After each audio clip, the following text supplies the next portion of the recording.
Classroom culture. Creating a positive classroom culture is one of the most important things a teacher can do. Doing this will ensure that students will feel happy and comfortable in the classroom and will be willing to take risks and do new things to enhance their education. So creating a classroom culture that promotes learning is paramount to the success of students in that classroom. A current norm that is working for classrooms in my school is morning announcements. Last year, our school started doing morning announcements school-wide, which was something that they had only done on Fridays previously. So now each day, the students have a greeting from the principal as well as an announcement of any birthdays that are going on. Students love that. They love to feel special on their special day and to hear their name and everyone in their class be excited for them that it's their birthday. Also, the principal gives information for that day if there's anything going on that students need to know about. Each day, the students participate in the Pledge of Allegiance, which is different than it used to be. Before, it was only on Fridays that we would do the pledge together as a whole school. Also, at the end of the morning announcements were behavior norms shared. So every day at the end, they would say Southwest Cardinals are safe, responsible, and respectful. That was just something that was easy for students to remember because they heard it every single day. It really helped drive home that those things are the most important things for people in our school. In my classroom, I want to continue this positive culture builder by having classroom meetings.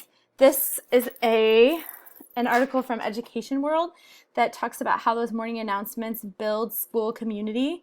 That would be for the entire school, and I think that is absolutely positive. I would like to use this in my own classroom, changing it a bit by having a morning meeting instead of it being the whole school that I would be addressing. It would be just my class. So after the principal's morning meeting, we would have our own classroom morning meeting, and it would have these 4 important components: the greeting, some kind of a sharing activity, some kind of group activity where we work together, and then any announcements for our particular classroom.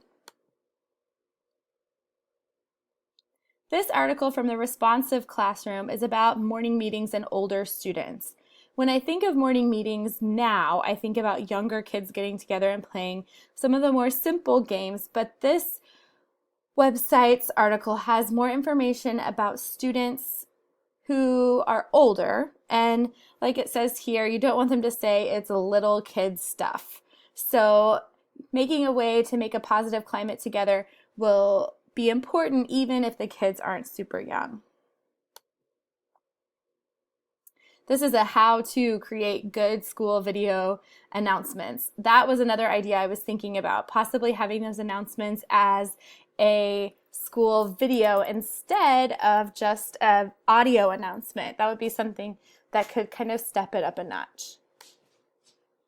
Here's a sample group activity called Toe to Toe, in which the students meet up with each other and find a partner to be toe to toe or elbow to elbow, something that's important for elementary students. The teacher also uses this to group students later, so she'll say go with your toe to toe partner or go with your elbow partner. It's kind of a good way to kind of get things started. This activity is all about how the morning meeting really gets students ready for learning. It prepares their brains by whatever activities that you have planned to kind of get to know how they come in the classroom that day. You will kind of have an idea of what their brains are ready for. This particular teacher does yoga with her class, which is really interesting to me to think about yoga with these little kids, but she says that it really stimulates their minds and helps them focus. So while they are doing this activity, it's very worthwhile because she's getting the most out of their work time because their brains are ready. This morning meeting activity is called Sparkle, and it's something that I've played with my kids before, but I never thought of doing it as a morning meeting activity. It's just a spelling or vocabulary review, and I think it would be a really good activity to do as morning meeting group activity.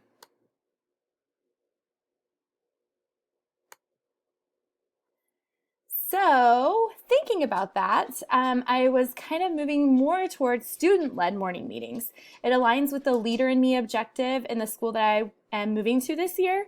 It will give students ownership of that morning meeting, and it will allow them opportunity to practice their speaking skills. After they've seen me lead the morning meeting, I think they'll feel more comfortable, so possibly during the second semester, having student-led morning meetings. This is an example of a student-led morning announcement that is given by Uthoff Valley Elementary. They have students of all grade levels, and everyone has a really important job. I think that this would be something that you could do absolutely on Fridays.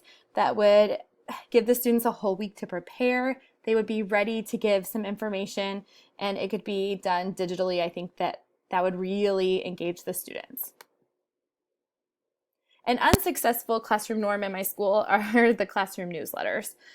Teachers are just wasting their time creating these newsletters that are full of important information, but parents are simply not reading. This article talks about why no one reads your classroom newsletter.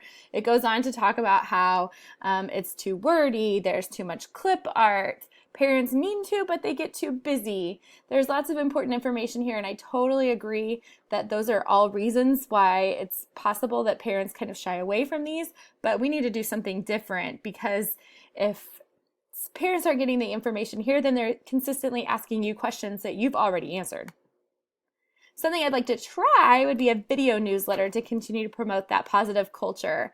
Students in my school will be one-to-one with their devices, and it's in an area where 99% of the students have high-speed internet access at home. So video newsletters would be something that parents could definitely access and use more readily, possibly, than the printed newsletters that they're already ignoring. So I want to have these created by students, supported around the station rotation model. I would start with one newsletter a month that students are helping with, but I could also do those myself the other weeks if I'm going to do a weekly newsletter.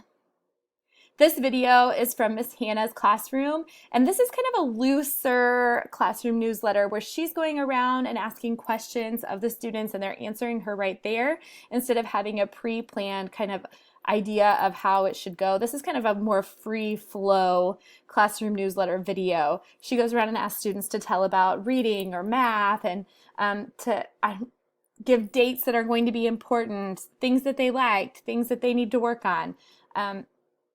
I think that this kind of newsletter is not really my style.